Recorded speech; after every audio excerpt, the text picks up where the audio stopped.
आदाब। इस वक्त मैं बिहार के राजधानी पटना में मौजूद हूँ और हमारा सफ़र जो है झारखंड के जामताड़ा से शुरू हुआ है।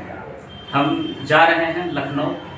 वहाँ ऑल इंडिया पसमानदा मुस्लिम महाज के बैनर तले एक बड़ा चिंतन मंथन कार्यशाला का आयोजन हो रहा है, जिसमें पसमानदा समाज के देश भर में जितने भी एक्टिविस्ट हैं, जानकार हैं, पसमानदा समाज के विचार व्यक्त करते हैं, उन तमाम लोगों का महाजुटान होने जा रहा है।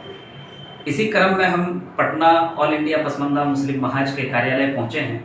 मैं पटना पहुंच करके सबसे पहले यहाँ के जो नेता हैं, रामविलास पासवान के पार्टी जो अभी नेतृत्व कर रहे हैं, चिराग पासवान, उसको मैं धन्यवाद देना चाहूँगा कि उन्होंने पसमानदा समाज को विधान परिषद में भेजने का काम किया है और वो जीत गए हैं, अशरफ अंसारी।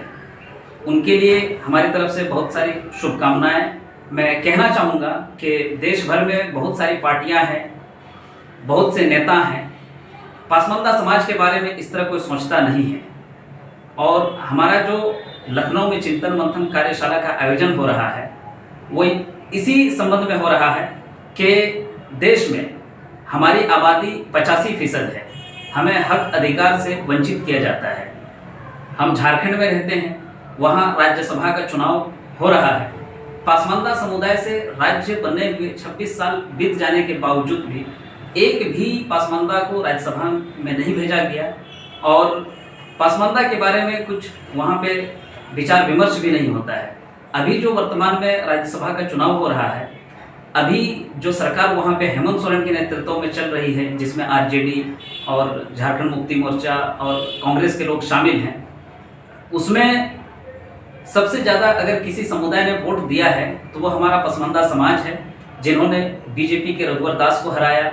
फिर बीजेपी के दूसरे बार के चुनाव में बाबूलाल मरांडी और हेमंत बिस्व शर्मा प्रचार प्रसार में जुटे हुए थे। उनकी बातों को एक्सेप्ट नहीं करते हुए हेमंत सोरेन पर दोबारा विश्वास जताया।